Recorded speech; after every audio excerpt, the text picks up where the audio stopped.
Bueno, llegamos a la última parte de este seminario, la famosa mesa redonda, donde vamos a dar respuesta a todas las preguntas y a los comentarios que nos han llegado. Participan de esta mesa redonda, bueno, nuestros expositores, Helmut Keim, don Jorge Arriagada, Felipe Cadena, y se suman don Luis Garnica, don Pedro Liberona, Mónica Perter, ¿ya? Y don Tito Vera. Ellos todos son funcionarios del Servicio de Impuesto Interno de la Regional de Puerto Montt. Así que vamos a partir con las preguntas en orden de las charlas, ¿cierto? Felipe, la primera pregunta para ti dice, ¿cómo opera la desafectación de terrenos de aptitud preferentemente forestal? ¿Qué requisitos para desafectar y cuáles son los procedimientos requeridos? Ya. Bueno, la forma de operar que tiene la desafectación para nuestro servicio es con la eliminación de la exención del retazo que se está desafectando.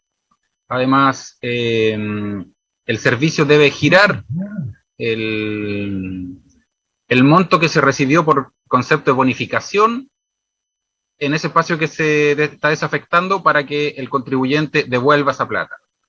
Quiere decir, se me bonificó una plantación, voy a desafectar parte de esa plantación, entonces yo debo devolver el dinero que se me dio producto de esa bonificación. Así opera. Eso es lo que tiene que ver con el servicio de impuesto interno. Respecto a los requisitos y el procedimiento, es algo que escapa a nuestra área. El servicio de impuesto interno no está encargado de eso. Esa es materia que ve CONAF. Por lo tanto, lo desconozco y no podría dar una respuesta a eso. Perfecto, muchas gracias. Otra pregunta para Jorge Arriagada. ¿Hay en trámite, Jorge, preguntan acá, algunas modificaciones a los reglamentos de la ley que tú presentaste en tu exposición y cómo va el desarrollo de estas si es que las hubieran? Mira, efectivamente se ha trabajado durante el último tiempo, casi un año y medio, o tal vez un poquito más, en el cual incluso Helmut ha participado, porque esto se planteó en la comisión temática del Consejo de Política Forestal. El Consejo de Política Forestal, a través de su comisión temática Bosque Nativo, se planteó modificaciones a los reglamentos.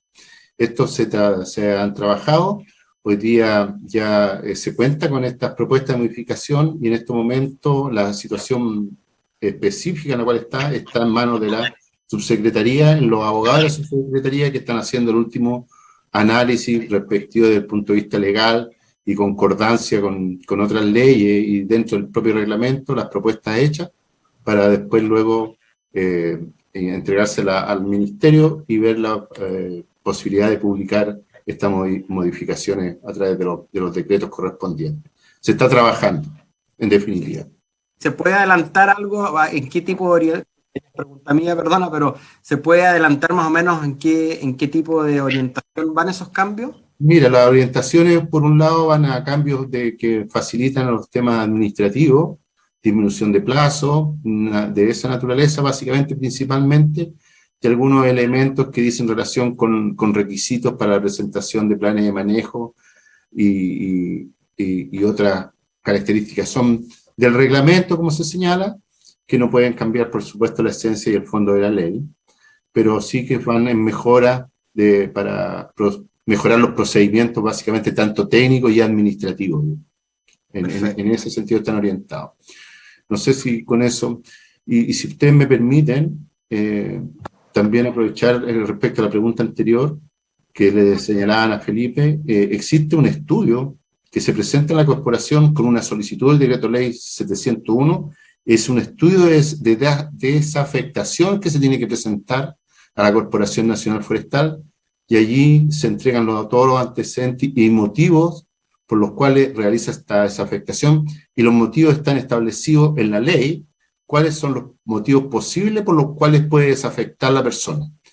Y ese estudio se presenta, bueno, y después sigue el proceso que señalaba Felipe, nosotros con ese estudio aprobado o esa resolución que se saca, se va a impuestos internos y continúa todo el proceso que se señala, que señalaba Felipe respecto a esa calificación de aptitud preferentemente forestal. Disculpen que me haya metido en un tema que era más, pero no me puede aportando para que la persona que tiene la duda pueda tener una mayor información.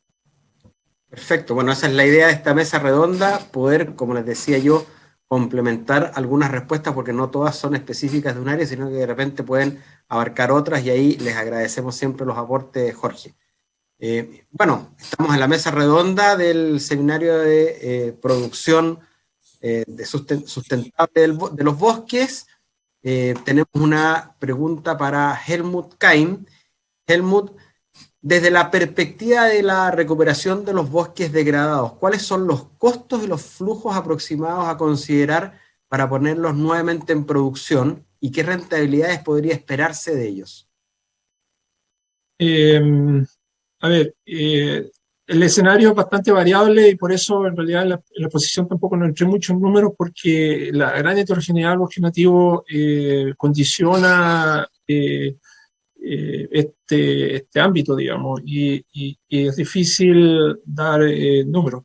Pero una habilitación con reforestación y poner en producción una segunda rotación o una nueva generación, sea esta a nivel de corta semillera o de hoyos de luz o cosas así, está en torno a, con plantación asociada, digamos, como seguridad de cumplimiento de este objetivo de regeneración, en torno a los 3 millones de pesos por hectárea.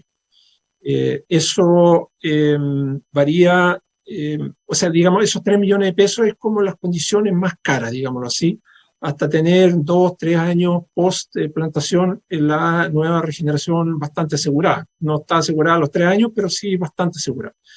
Y ese es como un poco el techo, y esto puede variar entre 1,5 y 3, o 1,5 y 3,5, depende de las condiciones. Ahora, mientras más chica la escala, me refiero, mientras más el área de trabajo sea más chica en términos de hoyos de luz, por ejemplo, si se hace una corta regeneración con hoyos de luz, los costos aumentan, y ahí podemos estar hablando del orden de 4 o 5 millones de pesos, pero en escalas así medianamente operacionales, hasta 3,5 millones por hectárea. Ahora, en buenos sitios, yendo a la segunda parte, el escenario, la propuesta nuestra, un poco el modelo de estas nuevas generaciones bien manejadas, nos arrojan proyecciones de una tasa interna de retorno, llamémoslo así, si lo podemos hablar de esta forma, del orden de hasta el 4%, el 5%, lo cual, sin considerar el valor de la tierra, por supuesto. Pero eso es, para nuestro contexto, digamos, es un gran número, ¿eh? Es un súper número. O sea, rotaciones de ese largo con proyecciones de rentabilidad de ese tipo en buenos sitios es muy bueno. Con lo cual, hay una proyección de ver la luz al final del túnel, frente a un escenario cero, ¿no? que es el de mantener la tasa, o sea, un bosque de condición degradada actualmente. Perfecto. Felipe, siguiente pregunta. Perdón, José Antonio, que te interrumpa, pero Jorge dale. Parece que tenía un comentario que... Disculpa, dale, Jorge. Sí, disculpa, yo quería hacer alguna apreciación técnica en el sentido de bosque degradado. Un bosque degradado es aquel que perdió la capacidad de resiliencia, o sea, se queda ahí sin intervenir, sin nada, ese bosque desaparece. Es un bosque degradado. Entonces, desde esa perspectiva, a mi juicio, creo que los bosques, hay bosques degradados, sí, hay bosques degradados que están en esa condición, pero una gran parte que consideramos tal vez degradados son bosques deteriorados.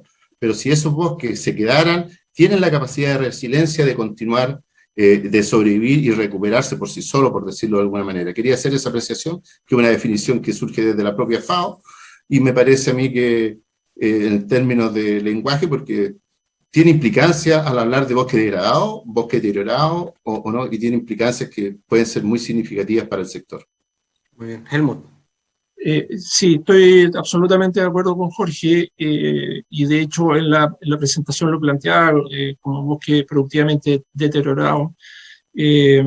Y prueba de ello, digamos, es que hace 50 años las mismas imágenes que le puse, los terrenos estaban totalmente quemados, desprovistos, destruidos, y hoy día hay bosque, ¿ya? Y eso prueba de que la resiliencia al bosque nativo es grande.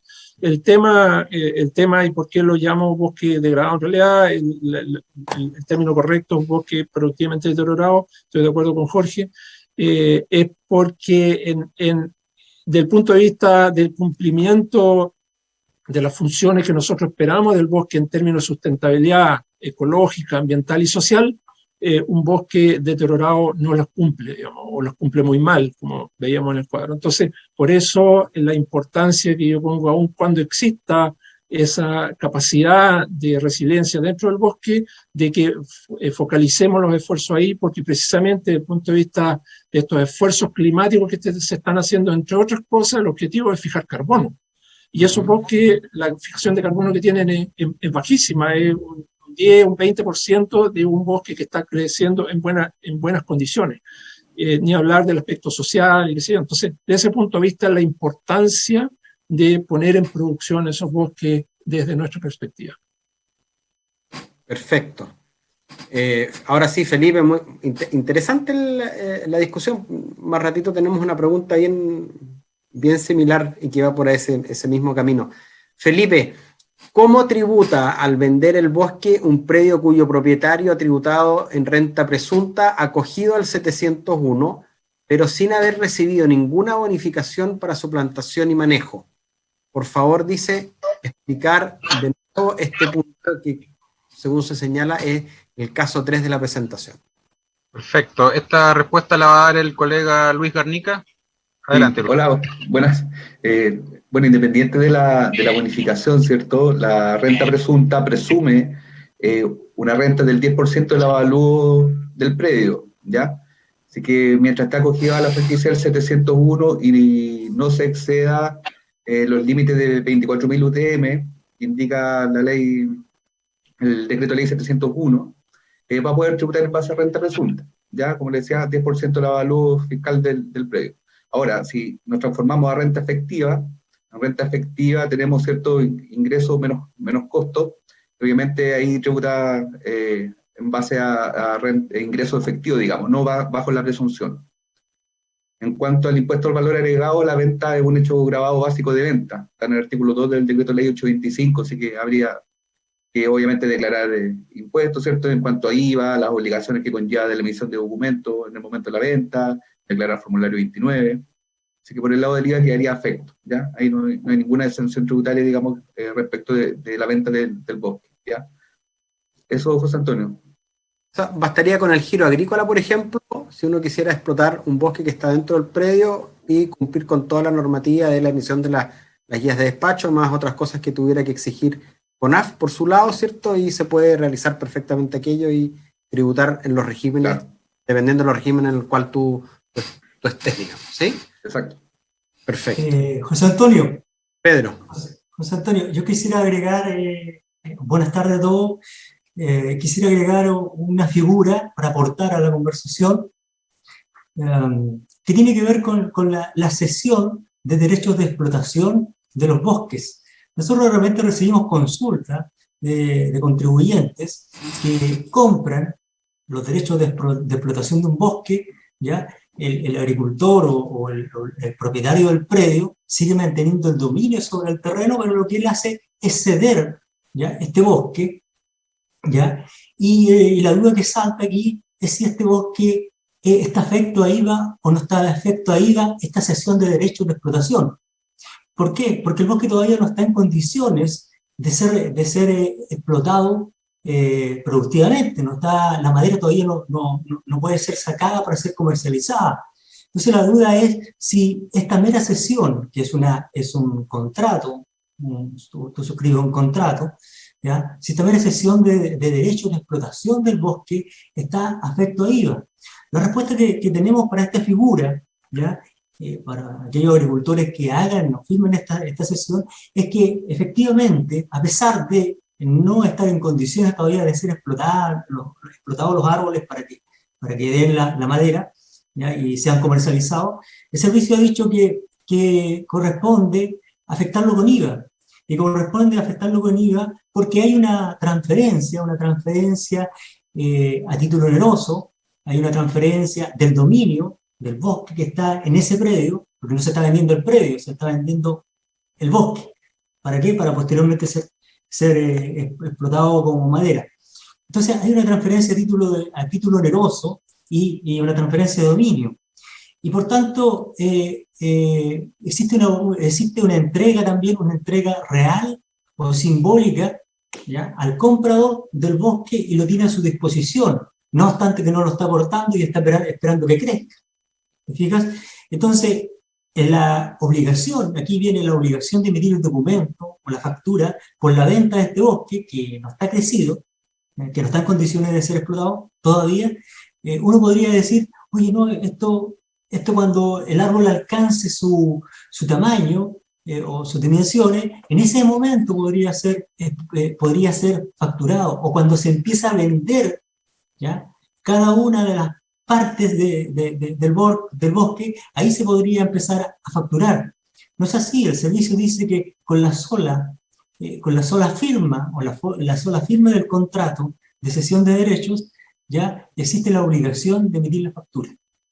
¿Ya? Por lo tanto, ahí tenemos una situación que viene particular para aquellos contribuyentes que tienen superficie boscosa y que de repente quieren transferirla, pero no quieren transferir el terreno, sino que simplemente el bosque y que otros se encarguen de la explotación. Eso quería agregar, muchachos. Muchas gracias. Es un tema que vamos a conversar después porque es interesante el proceso y medir cuáles son los efectos de una medida como esa. No sé si alguien más puede aportar o contar algún tipo de experiencia respecto a lo que acaba de comentar Pedro. Si no, pasaríamos a la siguiente pregunta. Bueno, pregunta para Helmut.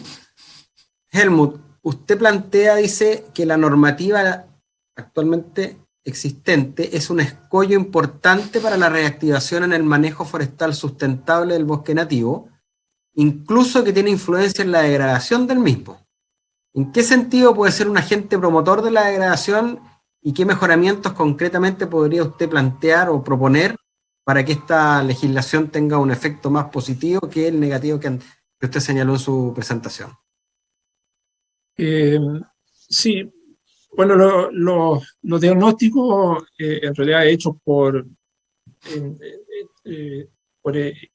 empresas o instituciones externas, digamos, a CONAF en la evaluación de la aplicación de la ley y de toda la bonificación, digamos, señalan de que la normativa actual, así como está, se transforma en un escollo para los propietarios. Y por lo tanto, buscan usos alternativos, y ahí está el tema del ganado, del ramoneo, de todo lo que las otras opciones imaginables e inimaginables, muchas veces la realidad supera a la ficción, digamos.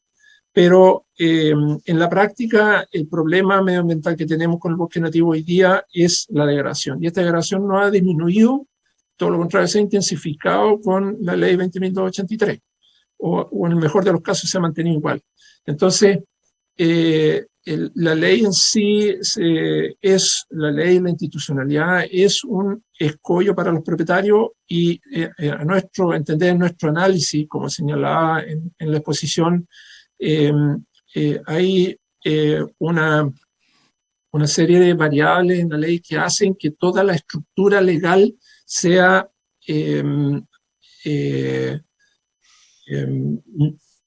no sea pro producción o pro emprendimiento, no genere certidumbre.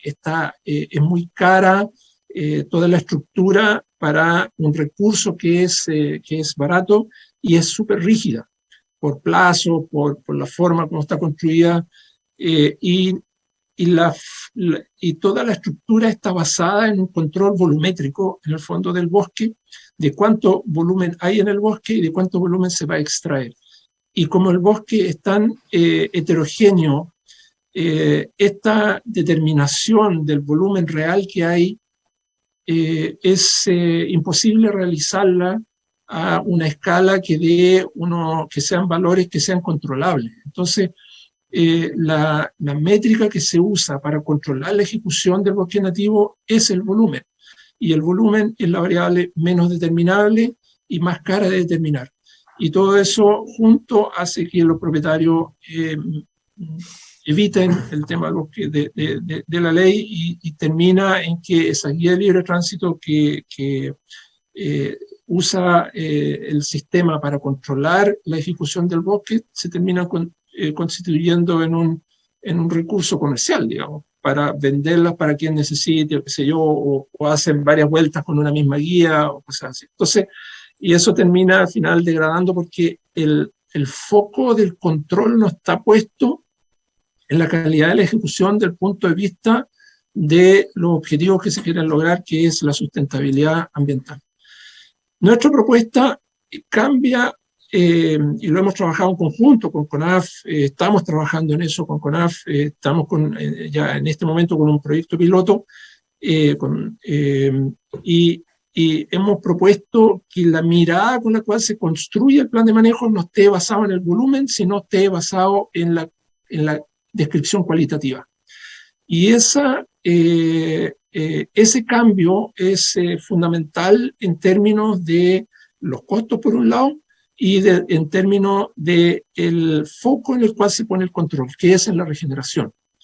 Entonces, teniendo esos dos elementos como principales, como pilares principales de la herramienta del plan de manejo, y asociándole dos elementos más, que es la flexibilidad al momento de la intervención y el largo plazo, un plan de manejo probatorio a largo plazo, que dé certidumbre a largo plazo. Nosotros estamos muy optimistas de que esa herramienta pueda ser un cambio significativo en la tendencia de los manejos. Es decir, nuestra propuesta es un plan de manejo distinto, que lo hemos denominado plan de manejo predial, puede llamarse como sea, digamos, pero que ponga el foco en la descripción cualitativa del bosque, en la regeneración del bosque, en flexibilidad y en largo plazo. Y eso creo que es la combinación que va a sacar un escollo importante. Muy bien. Jorge, ¿algún comentario al respecto? Sí, como bien decía Helmut, se ha estado trabajando en conjunto en algunas propuestas respecto a los planes de manejo, a una nueva mirada desde esa perspectiva. Efectivamente es así, se está trabajando. Sin embargo, yo quiero señalar que yo no comparto del todo la visión de Helmut, para darle un poquito de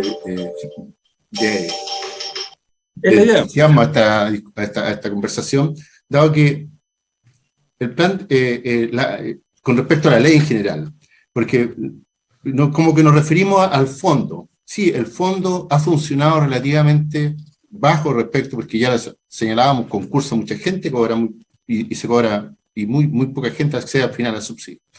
Por diversas razones que tanto ha señalado Helmut y otras que casi prácticamente son las mismas que hemos señalado ambos en ese sentido.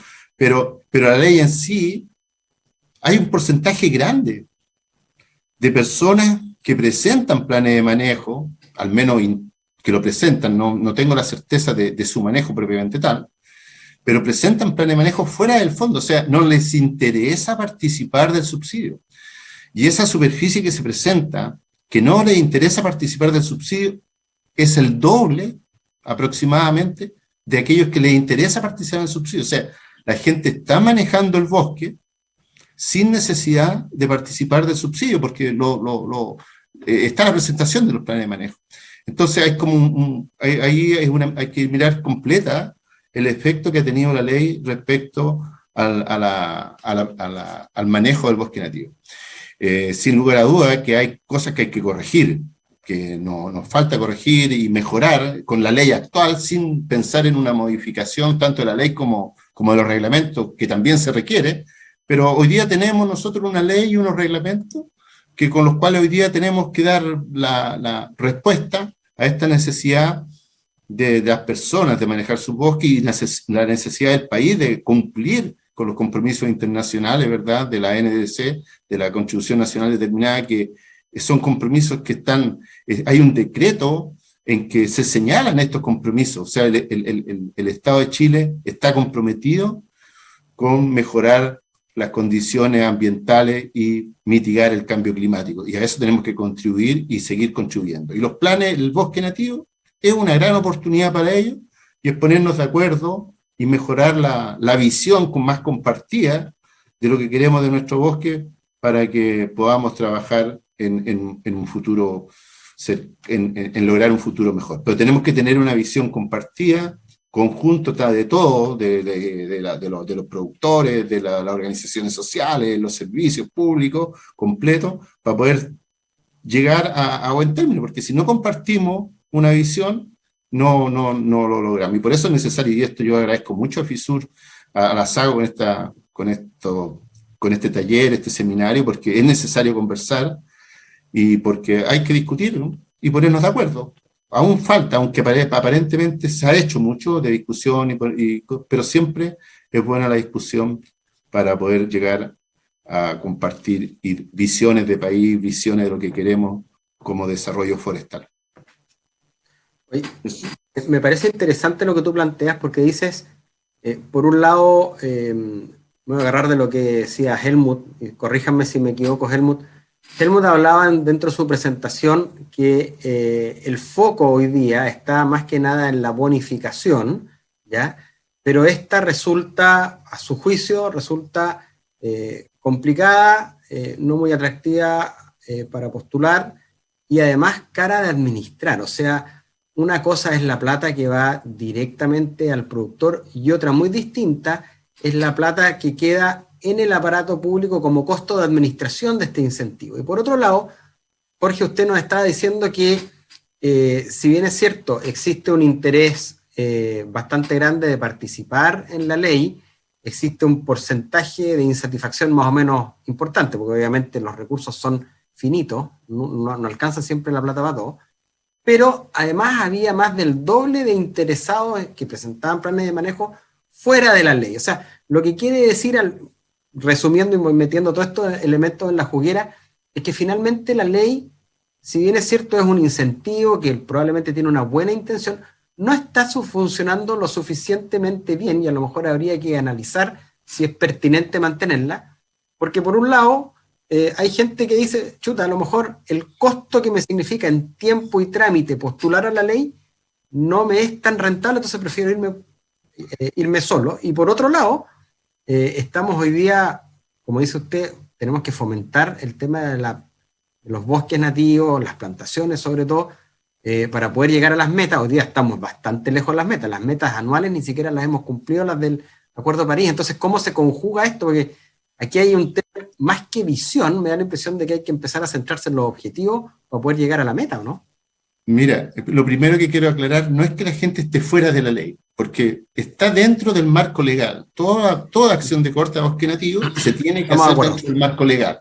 Lo que yo me refiero es que hay gente que utiliza la oportunidad de percibir un subsidio, y gente que decide no ocupar ese subsidio. Al igual que como está el subsidio para la casa, hay gente que se acoge al subsidio, y hay gente que construye su casa sin acogerse al subsidio. A nadie lo obliga a utilizar el subsidio. Eso es lo que yo me refiero cuando digo que que dentro de la ley hay un segmento de la población, de los propietarios, que está interesado en utilizar el subsidio, pero también hay un segmento que no está utilizando el subsidio y están manejando sus bosques. Es el sentido que le quería dar. No es que estuvieran fuera de la ley, sino que estuvieran... Correcto, ¿no? Porque después... Me parece buenísima la aclaración. Entonces, eso por un lado. Y yo quiero señalar que la ley, con respecto a la gente que se acoge al Fondo de Conservación y Recuperación y Manejo del Bosque Nativo, claro, uno dice, se bonifica el raleo, el clareo, las diferentes actividades que yo señalé que existen, que son para cada uno de los literales, son de 9 a 12 actividades que se bonifican, pero en el fondo, no es que se bonifique la actividad en sí porque es actividad por hacerla, no, lo que se considera, porque la propia ley así lo establece, y lo voy a explicar por qué.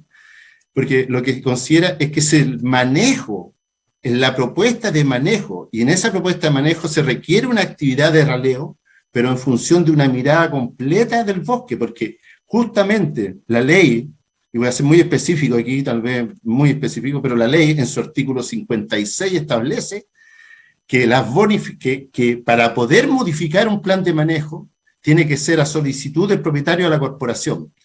Y si ese propietario se ha acogido a subsidio, si la corporación no acepta esa modificación, el subsidio tiene que ser devuelto, porque cuando se presenta un plan de manejo, no se mira solo la actividad en particular, sino que se mira, insisto, el desarrollo completo del bosque. Hemos tenido falencias, hemos tenido tal vez algunas debilidades y que esperamos que se mejoren con esta conversación, como planteaba Helmut, a través de incorporar una nueva mirada a esto de los planes de manejo, pero lo que se ve es el ciclo del bosque, y por eso la ley establece, señor, usted modificó su plan de manejo, solicítelo. Ah, no, pero si no se la aprueba, usted como recibió una actividad de raleo y modificó la edad de cosecha y no fue aceptado, usted tiene que devolver ese subsidio, porque el Estado está colocando plata en función de un todo, no de una actividad particular. Eso quería señalar. Perfecto, muchas gracias. ¿Hay algún comentario respecto a lo que señalaba Jorge? ¿Sí, Helmut? Bien cortito nomás, en la exposición de Jorge, no sé si lo dijiste, Jorge, pero es importante señalar que el subsidio tiene un tope también por hectárea. Yo creo que no te lo escuché decirlo, porque no es que estos subsidios se vayan sumando ad infinitum, sino que llegando a las 10 UTM, la ley establece un tope, y 10 UTM se pagaron las 10 UTM y se termina el subsidio. No hay más para esa hectárea. Eso es importante porque limita el recurso, limita la posibilidad. Entonces, 2, 3 raleos, depende en cuánto esté el literal, ya se puede terminar el cupo de esa hectárea y no recibe más subsidios, así como está planteada la ley hoy día. Nada más que eso. Sí, justamente gracias, Helmut, porque es muy importante eso que tú señalas, que, claro, los valores que hoy día están establecidos en la ley, sin lugar a duda, que un bosque que demora 60, 70, 80 años en crecer, requiere a través del tiempo diferentes intervenciones en un periodo largo, y las 10 UTM, que para el caso de bosques madereros no alcanzan, como está en la tabla ya establecido, que ustedes fijaron que ya están algunas actividades en el tope, 10 UTM, pero ese bosque sabemos que va a requerir en el futuro otra actividad más para conseguir los objetivos propuestos, no tanto madereros como de servicio ecosistémico, ¿verdad? Y que la ley ya no lo va a cubrir. Efectivamente es así, es un tema que en la comisión, en el Consejo de Política se ha discutido, incluso hay una propuesta, se ha discutido propuesta de modificaciones legales, pero bueno, eso se ha trabajado en el Consejo Consultivo. Yo no, la verdad que no formo parte de una subcomisión, pero algún día a lo mejor representantes del Consejo Consultivo pueden dar más antecedentes respecto a estos temas que se discuten dentro del Consejo dentro del Consejo de Política Forestal, disculpen. Muy bien. ¿Ya? Una última pregunta para ir ya cerrando este ciclo, y dice relación con el hecho de que estamos en una región caracterizada por la ganadería, ¿cierto? Y la ganadería y los bosques conviven, como lo decía Helmut y Jorge, conviven a diario. No sé si mi apreciación es la correcta, como para complementar la pregunta es que gran parte de los propietarios de bosques son finalmente ganaderos, probablemente, o sembradores, pero están relacionados con el tema agrícola. Entonces, la pregunta es, ¿cómo entusiasmamos? Porque esos bosques hoy día son muchas veces son como el patio trasero del campo, porque como decía Helmut, son utilizados como albergue en invierno para los animales, o sombra en el verano también. ¿Cómo entusiasmamos a los productores ganaderos, por ejemplo, para que al menos impidamos que los animales ingresen y retrasen esta regeneración que se plantea acá, bosque nativo? Porque al final está claro que hay un premio, pero ¿cómo se los decimos de manera de poder ya incentivarlos, ¿no? No sé, Helmut, no sé cómo. Cualquiera de los dos, o cualquiera de los panelistas, los dejo ahí. Ya, mira, a ver, un gran tema, yo creo que es el tema un poco que muy, muy propio de la zona y que abarca bastante completo el punto que yo había planteado en mi presentación también. Yo creo que lo que tenemos que hacer para entusiasmar al propietario es generar los incentivos que yo planteaba ahí, por eso ponía eso en los incentivos. Los incentivos son monetarios y no monetarios, ¿verdad? En definitiva. En los incentivos monetarios, la proyección, si nosotros podemos demostrar que el manejo forestal para producir maderas de alto valor, o maderas en general, productos forestales madereros, digamos, genera una proyección de ingreso en el largo plazo, evidentemente, inmediatamente va a haber un interés por proyectarse en ese. Pero tiene que estar asociado a los incentivos no monetarios, digamos, que el ambiente en el cual esto se ofrezca le dé comodidad al propietario, por decirlo de alguna manera, de entrar en este negocio, porque es realmente entrar en este negocio. Para un agricultor, ponerse a manejar bosque es como la bomba atómica en Hiroshima, digamos, porque la actividad forestal en los bosques, la actividad forestal en los predios agrícolas es súper disruptiva y complicada y todo este tema. Entonces, necesita muchos incentivos no monetarios, digamos, para que el tema funcione. ¿Y cuáles son esos? En ese sentido, es que tenga una legislación liviana. Muchos propietarios me dicen, ¿y qué voy a hacer ahora si después voy a tener que pedirle permiso al Papa para cortar un árbol nativo? Entonces, con esa sensación, me dicen, ¿sabes qué? Déjame y le saco 70, 80, 100 lucas por hectárea al año con ganado y se termina la fiesta, digamos. Y con eso sigo viviendo tranquilo todos los años, mantengo mi ingreso y se termina la cosa. Ahora, si venimos nosotros como empresa y le decimos, ¿sabes qué? Le proponemos este manejo y en vez de manejar, de tener un ingreso de 80, 100 mil pesos por hectárea al año, la proyección de ingresos son 400 mil pesos, que esa es la realidad, o puede ser la realidad, digamos, evidentemente el propietario se las va a plantear, ¿no es cierto? Se va a plantear la disyuntiva de decir, oye, sí, esto me parece interesante.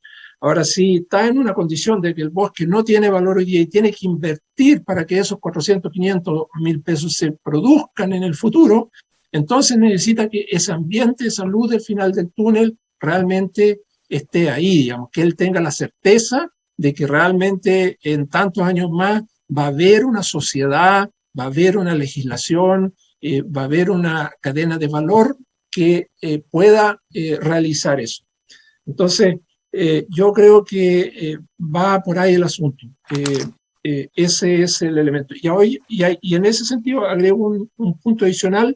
Planteaba yo esta posibilidad de que pueda haber, por ejemplo, y sería una propuesta interesante para levantar en el entorno de la SAU, una certificación para producciones no madereras, para productos no madereros, estoy hablando de carne, estoy hablando de leche, estoy hablando de cereales, de fruta, lo que sea, una certificación de que ese propietario está manejando sustentablemente su bosque nativo.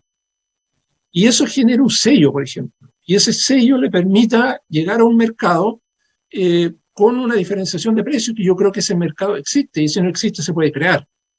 Se puede crear un producto sustentablemente manejado en el entorno, qué sé yo, si en Europa toman un huevo que es sacado de una fábrica de huevos, digamos, y le ponen un poquito caca y le ponen tres plumitas y cuestiones y lo venden como huevo orgánico y le sacan el doble precio, ¿ya? Por decirlo figurativamente, digamos.